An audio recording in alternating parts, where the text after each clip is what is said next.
So, ladies and gentlemen, I've got a few notes here, but I probably won't really refer to them much, just to get me through, if you can, if you abide with me, because I'm not used to talking. I talk in pubs and clubs and things, but not, you know, here we are. But what it is, isn't it? So I was a naughty boy. I was involved in counterfeiting American dollars, which at the time, you know,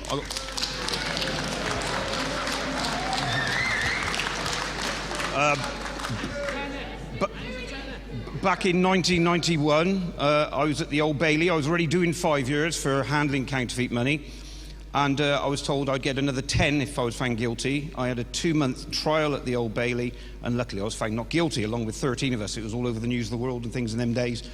It's fiat currency. It was, you know, basically it was a waste of time. But anyway, so I've met plenty of interesting characters in jail, including many solicitors, MPs, John Ryman, the ex-CPS guy. I've met all these characters in there. They don't particularly like it, but we'll see if we can get them back in there soon. So I was always pretty much a free man until my father died. My father's a self-made man, a scrap merchant who owns a hard-working geezer, owned a lot of property in Hereford, and that's all he did was work, and all I did was nothing. My dad wouldn't give me nothing, mind, but I went out and did my own things and ended up going to jail occasionally. So anyway, when my father died and I inherited all this stuff, I started getting demands for this and that, and off companies and off the council, and I thought, who are these characters constantly harassing me for money now? I don't know you. Who are you? Knocking my door. You know, who are you? So I started questioning it, and I started getting involved in looking at the free man stuff. And of course, I went through the schooling of Robert Menard stuff, and got Veronica Chapman's book, which is a UK-based thing, which is, to me, was more you know, relevant at the time. So when I was in jail, I was always a barrack room lawyer. So, you know, if anyone had an appeal or anything, I mean, the object of the exercise when you're in prison is to get out. So I'd get archbolds and I'd be looking for grounds for appeal for people. And a few people got out, so I was versed in common law. Well, 3 years later now, I'm versed in administrative court procedures, and we have remedies. So, might be for me. So we're all equal under the law, they tell us, don't they? Well, that's only if you know the law, right? Because ignorance of the law is no excuse. And contempt of court will show you this. Because you cannot be done for contempt of court in a magistrate's court if you know the law. Impossible. You certainly can't be done for contempt of court in any county court procedure. It's impossible, because contempt of court is solely the creature of common law. Check out Lord Donaldson, Archbold. Solely the creature of the common law. But if you don't know it's a court, if you believe it is a court, then you're consenting to it being a court, and they can charge you with contempt of court. Well, what they do is they usually hold you in contempt, which is a different thing. So they hold you in contempt, and then you can purge your contempt. But the bottom line is that you cannot be done for contempt of court in these courts if you know the law on the subject. And if you're interested, investigate it, and what you'll see what I'm telling you is true. So what we've been doing is we've been going around attempting to arrest judges, counsel officers, bailiffs, because it's them breaking the law, not you, and I can show you that. There are things called commercial liens, which John's briefly said about, and there's a thing called tort law. Now, does anyone know what tort law is? A few hands. Well, tort means wrong, really, and it's prejudicial and it's non-judicial. So let's look at it. Imagine I have a card game, and I lose £1,000 to you. I don't need some judge telling me I owe you £1,000. You know it, I know it. End of story. So if I go around your place and take your lawnmower, what does that mean? You tell the police he's burgled my house and has taken the lawnmower. No. He owes me money in a card game. I can prove it. There were witnesses. And I've taken his lawnmower. I've sold it in a local auction house for £20, and I've taken it off his £1,000 bill. You then establish the claim. The police won't get involved. They'll say, well, no, civil debt. And that's what you do. So that's the basic one. I did this in 1983. I used to have a window cleaner around in Hereford, and a chap stole some ladders off me. We didn't steal it, he borrowed them and he didn't give me them back when I came back from holiday. So I went round his house, climbed into his house, took his video recorder and his telly out. And so in broad daylight I've taken it. Of course the police come and arrest me because to them it's a burglary. I said, no, I had no intention to permanently deprive anybody of anything. So it can't be a burglary. So this went on for a while. They realised the score and they let it go. Well, some 8 years later, I was working for the official receiver, believe it or not. A local bakery was closing down, and they were selling all the stock off. So I decided to work nights in this place. Well, when it came to paying out the last final paycheck, they wouldn't give us the money. So I said, well, you'll have to wait till the estate's finished and sorted. Well, we're not having that. So they had two big Welsh dresses in Hereford, where I'm from. In the town centre, I pulled up in a van at midnight. Of course, everyone's used to seeing me in the bakery. Opened the doors, taken out these two big Welsh dressers, loaded them in the back of a van, taken them to a local housing estate and hid them on the garage. Of course, the police come and got me yet again. So I said, no. I'm holding them as a lien from the debt that's owed me. Of course, this went through, and of course, they gave me the money. I gave them the Welsh dressers back. So that's the basic fundament of a commercial lien. You know, it's if you take someone's glasses, they can take yours. Yeah, and so that's that, right? And tort law is a harm, right? So basically, it's a wrong. Well, if you're getting letters off people that you don't want to contract with, that you don't know, and they're asking you for things, they're causing you to suffer a tort. And if they're causing you to suffer a tort, you can cause them to suffer a commercial lien. Exactly the same principle. It's a mirrored image of what they're doing. And it's prejudicial and it's non-judicial. So how you do that is this. First and foremost, let's look at an example. I went to court with John Hurst the other week, gang of us again, and what they do is, because they know I'm likely to arrest the judge, not assault him, but arrest him, which I find very confusing. Do they think I'm going to slap the bracelets on him and whip him around some private jail somewhere? You know, because what's going on? But if I arrest him, I'm going to arrest him for unlawful administration of his oath, contrary to Section 13 of the Statutory Declarations Act 1835. Or the Fraud Act 2006, which is a wonderful instrument we've been given now the last 5 years. But when we went to the court, they were taking myself and my wife to bankruptcy procedure. Well, we own a lot of property, but we just won't play ball with these guys. So, cut a long story short, when we go to the court, it's not in the county court room now, it's in the Crown Court, where the little county court judge, comes wiggling in with his two copper mates or whatever and goes into the proper courtroom now. He thinks he's a proper judge now. So what I do is I go up to the council's prosecutor, and I say, Daniel Godfrey his name is, the lad, he's not a bad lad, but I say, Daniel, now I've told you before that you're causing me to suffer a tort by being in these unlawful proceedings, and you're here today. And he said, yes. And I said, right, do you wish to go into that arena? Because if you do, it's going to cost you £500,000. And I have a bill of exchange for you here with that on. So I serve in the papers, and of course we end up going into the arena, as it were. So of course this judge comes out, who I've got a particular problem with, who I've charged with unlawful administration of his oath, and I've also charged him with the Fraud Act 2006, which we had a court case over last week. So the judge comes out, blah, blah, all goes on. So the moment I get up and start talking, he says, I can't hear you. Well, it doesn't mean he's deaf. It means that he can't hear the law. So he goes, so I said, no, because you're an administrative criminal. That's why you can't hear me, son.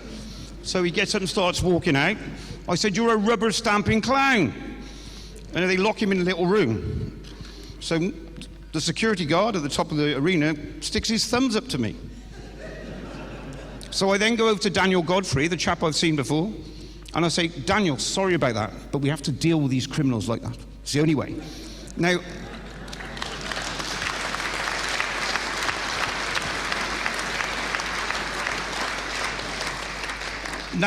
you've had your bill of exchange.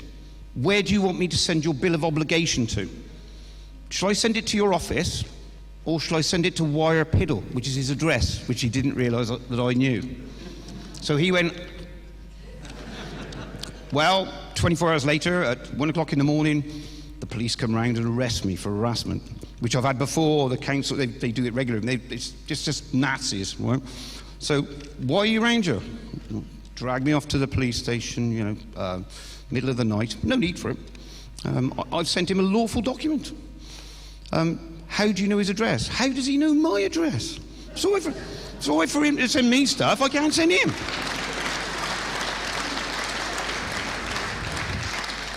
So we've had lots of these cases, and it's comical, because what you've got to look at is this. When you've been at the Old Bailey doing 5 years, looking at another 10, and you've spent 2 months, every day for 2 months, dragged from Wandsworth Prison to the Old Bailey, every day for 2 months, right? Council tax and that doesn't really hold much fear for you. So, and now I realise that the criminals, the guys in jail, were just misguided chaps in the majority. I mean, obviously there's a few, but the criminals are out here, man. The criminals are out here amongst us, and they're the judges.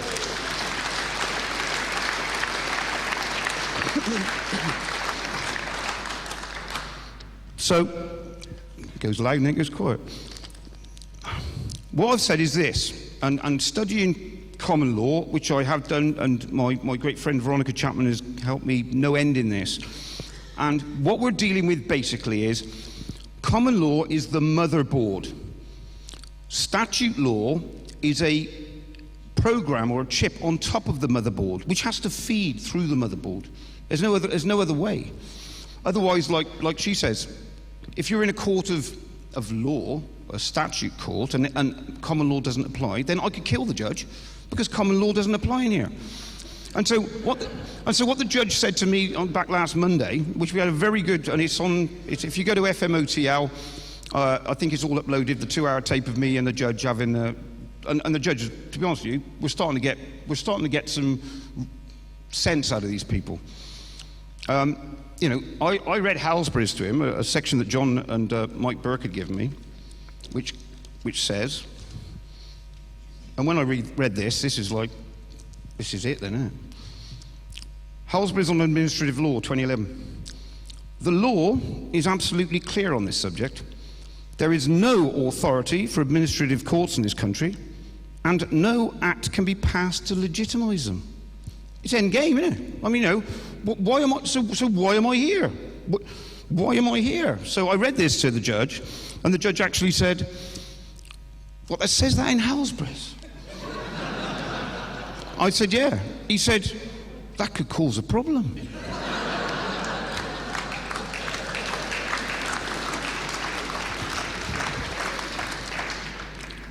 So I said to him, "Well, fine. What am I doing here?" I'm reading directly off what I wrote at the time. "What am I doing here? Being made to suffer a tort. What is anybody doing called into these unlawful administrative hearings? This isn't a court. It's some sort of BCGVI trust, which I won't go into with you, but it's a trust meeting." So I said to the judge, "Maybe I'll be the grantor today and you can be the beneficiary," which he recoiled. I said, "It's not much of a trust, is it? Because it doesn't even trust those it invites with a summons to tell them it's a trust. Far from it. Sounds like fraud by false representation to me, Section 2 of the Fraud Act 2006. Sounds like fraud by failing to disclose information to me, Section 3 of the Fraud Act 2006. And it sounds like fraud by abuse of position, Section 4 of the Fraud Act 2006. And Section 4.2 states clearly, a person may be regarded as having abused his position even though his conduct consisted of an omission other than an act." Well, there you go. End game. So if you know these areas of the law, it's the end game for them.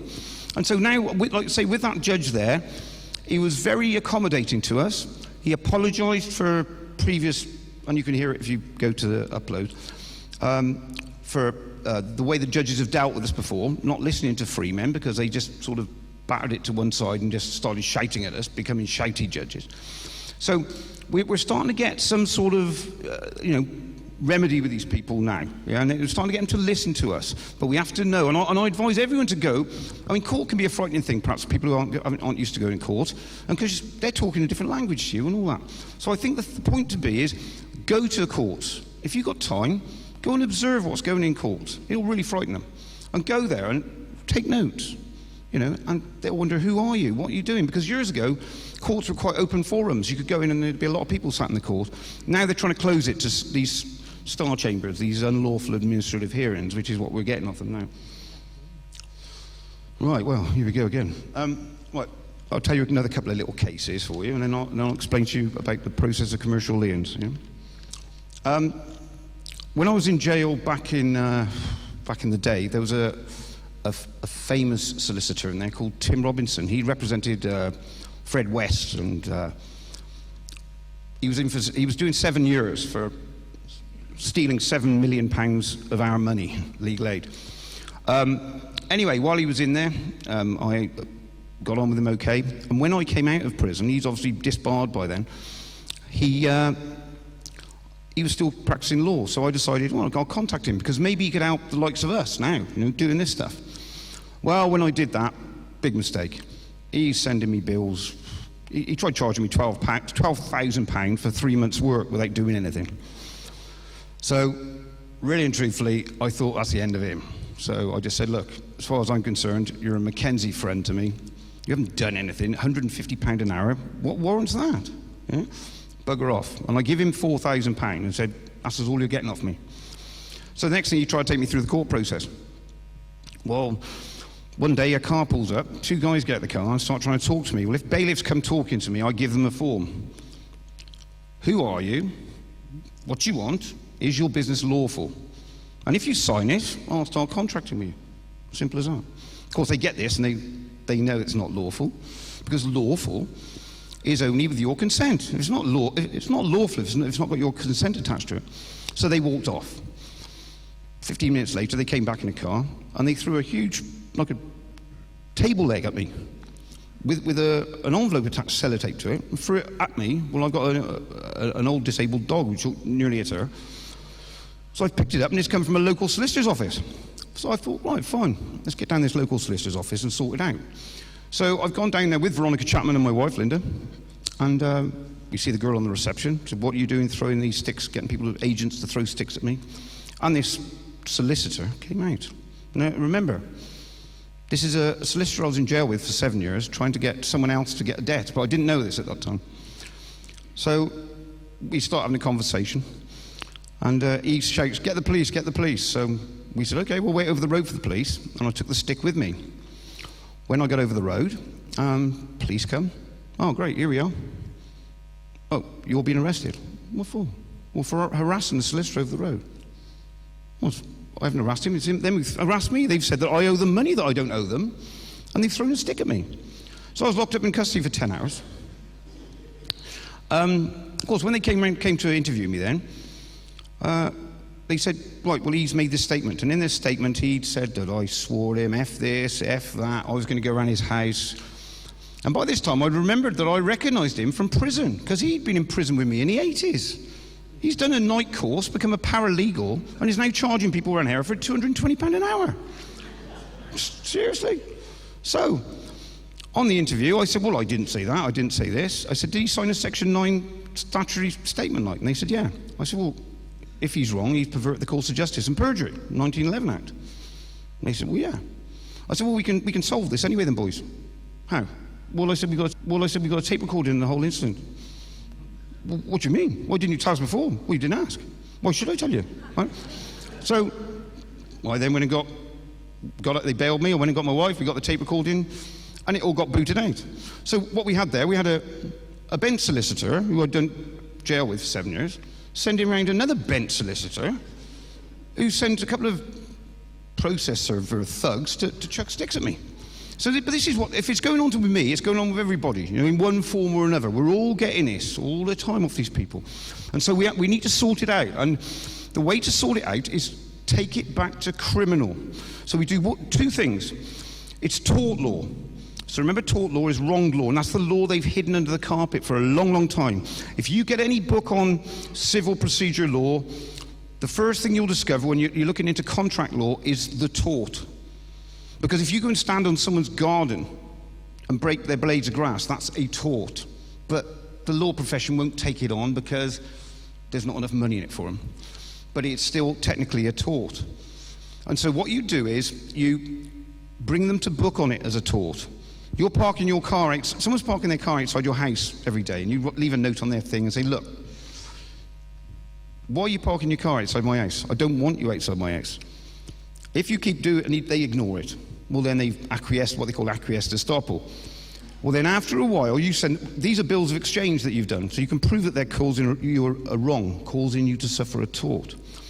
This builds on, and then you issue them with a bill of obligation. Now, the bill of obligation is a statement of truth. All you do is, you write a statement of truth under pain of perjury if I'm lying. If I'm lying, send me to jail for it. And you get a notary public. You can do it with 3 good men, but do a notary public to stamp that document. It then becomes an official document because you've sworn it to a solicitor for God. That's basically what a notary public is, so that you've sworn under him and God that what you're saying is true and are prepared to go to prison for it if it's not true. Once you've done that, then you give them, which we can give you templates of, which, you know, but let me get to know this stuff before you start playing with it. But it's not that hard when you get to know. It's common law is common sense. Yeah? And then you get to the allegations department. So what you do is is a workman worthy of his hire? Are we all equal under the law? And they're obviously not going to rebut any of this. Then you come to the allegations, and what your allegations are this guy's caused you to suffer a tort, and you give them 28 days. Their options there then are to rebut it in full, which would neutralise it, or whatever fee you want on it. I mean, I've got 30 commercial liens against 3 or 4 judges, 15 barristers. The council in Hereford now owe me £10 million. So every time they send me a bill now, I'll put in what they call a Part 20 counterclaim. Well, I can prove that they owe me money. So I'll offset it against that. And this is what you do. Now, my bill has already been proved. And it's been proved by the fact they didn't respond to it and didn't rebut it. So acquiesced estoppel comes into play. Now, a unique perspective of this from my own point of view is there was a notary public in Ross-on-Wye that I used to use. Lovely chap called Shawcross, Keith Shawcross, lovely chap. He used to see these documents and said, who crafted this document? Never seen nothing like it before. I said, well, your job is just to say that between me and God, it's official. And he gives it a lovely gold seal, which I'll show you, and it's all official. Well, I sent one to the council solicitors, which are a bunch of particularly nasty parasites in Worcester called Harrison Clark, and I sent them one for £1.1 million, which is £100,000 per director. There's 11 directors. So I sent that to them, and of course Keith Shawcross had actually stamped and processed this for me. Well, come the police interviewing me months and months later, and they've arrested me at 1 a.m. and dragged me out of bed, and where did I get this document from? It looks real.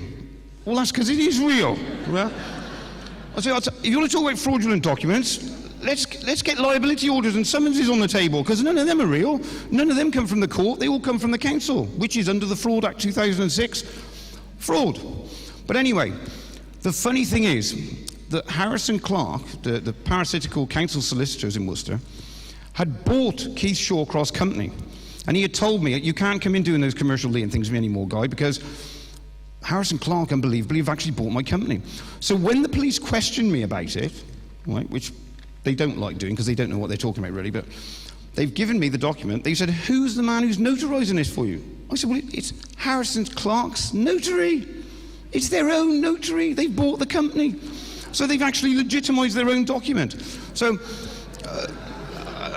and that's just a funny quirk of what's happened. But I mean, so it's going on. And again, we've got to realise that these people, they don't really know what they're doing. I mean, if someone comes up and kicks me in the leg, I've got a problem with that person. But these guys come around our doors and not. It's just these parasites for people further up the food chain, who they're not happy being millionaires anymore. They want to be billionaires. Yeah. And where's all this money going? Down the back of a settee somewhere. We know where it's all going. We know it's all fiat. We know all that stuff. But at the end of the day, well, that's right. I mean, statutes, right, are there. They're supposed to finely hone the common law. Finely hone it. That's what they're supposed to do. But they're not, they're just manipulating. Now you put a green bottle in that bag one day and you'll get a £100 fine. It wasn't built for that at all. You know, at the end of the day, we're all individually responsible to each other as human beings, and that's what the tort is all about. That's what tort law is all about. So, if you're interested in any of that, you know, we have documentation, and you know, I say John and Brian and all the wonderful people involved in all this movement have got access to all this stuff off me. We've done templates of this stuff. It does work. I tell you why it works, because the whole...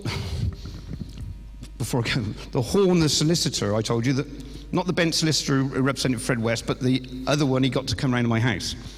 I gave him a £2,110,000 commercial lien for throwing sticks at me and all the rest of it, because he's vicariously liable. So, of course, this frightened the back out of him. So he went and tried to get an injunction against me. Before, I'm the one who's had the sticks for it. But anyway, he went round to the county court, and the county court refused it to him, so they sent him to the Crown Court in Worcester with a QC, but it was still a county court, but with a circuit judge.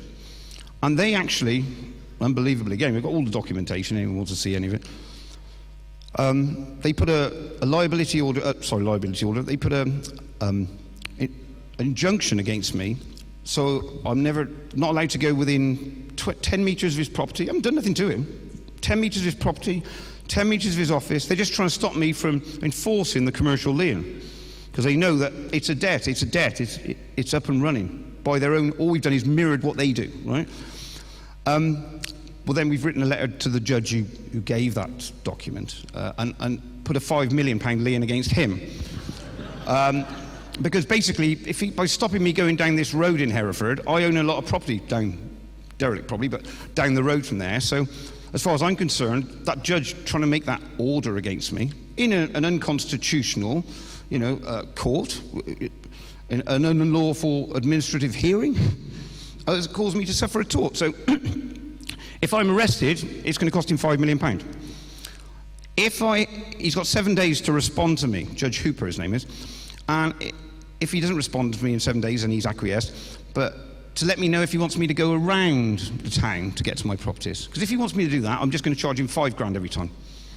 So either way. But this is the way you've got to talk to these people. They're just human beings like us, and once it becomes a personal problem with them, then the problem will go away pretty quickly. And everyone that we've had dealings with in the judiciary, they don't stay around for long.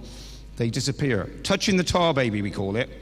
A great guy called Randy Kelton. If you go Alex Jones and listen to him talking to a bloke called Randy Kelton, they touch the tar baby. They go running to their seniors. Oh, let's get a bigger judge to sort him out. It's all bluster and bullshit. And all they do is they touch the tar baby. They get tarred themselves, and so they're in the pot as well. And we don't. And if you look for what we do with the commercial liens, we're not trying to get millions of pounds off millions of people here. If they apologise, I'll rip it up. Cease and desist, but they won't. Because if they do that, they feel that they'll be commercially liable by writing it. But we have had it. We've had NPower have contacted us and apologised, because at one time, John was with me on the one court case, and I won't bore you with the details, but I kept getting taken back to court by NPower for a human rights notification. I haven't paid the electricity bill on this one property, because on another property, what we discovered when my dad had died, that both NPower and British Gas had both been charging him for the same property. So they owed me the equivalent of £20,000, and they wouldn't give me the money. I was ringing up, and oh yes, my name's Justin, and I'm in charge of it. And then 2 or 3 weeks later, oh, Justin's moved to another department. How can we help you? And they just wouldn't give me the money back. So I stopped paying the bills. So I went to these human rights notification hearings where they're just rubber stamping. The rubber stamping claims are there. You know what I mean? Rubber stamping everything into existence. And I said there's a lien on this because basically they owe me more than I owe them, and I can prove it. And I won the case. So it basically, the only way they could do was have a judicial review or an appeal, which they haven't done. So I've got, and they've now withdrawn their contract. But when we went to the court, the case before, I'd said to the judge, I'm not going to keep coming back to these unlawful administrative hearings. You're causing me to suffer a tort, so there's £1 million lien if I get dragged back to a court with you in front of it. And of course, they always have judges in all my cases, no magistrate. And myself and John and a crew of us went, and when we went into the court, police are there in front of the judge, and no judge. Where is he? Oh, he's decided he's bottled it. He ain't coming today. He sent the 3 poor magistrates, the poor lay people in. So I said to the magistrates, this is all on tape as well, I'm sorry you're here today. I was expecting the judge to be here. Right, so I've got no problem with any of you people. I don't actually know you, right, okay? But if you don't dismiss this case immediately, I'll arrest you all. So anyway, they then started flapping around. They said, well, we have to go out to consider our verdict. And I said, no, I have to consider if I'm going to arrest you, and trust me, I will. So they went out the door, and then the funny thing was, the police officers then were talking to John and saying, how do we arrest him? What do we do? Because if they're breaking the law, we expect the officers to do their duty. And if we can show them that they're breaking the law, I expect you to do... Look, that guy who's running in that door, that judge, you don't work for him, you work for us. So anyway, the magistrates went out, and off they went. We had quite a chuckle in the courtroom. Then they came back in and they said, we dismiss this case, but not for the reasons you said. So...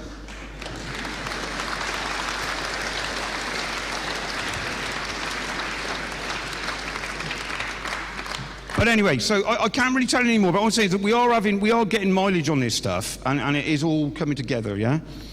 And we can help anyone out with any documentation or anything, but it's best to get to know these things, because like I say, I find myself arrested occasionally. It's funny, I got arrested, I tape record in court, and I tell them I tape record in court. And the CPS got me arrested one day for contempt of court.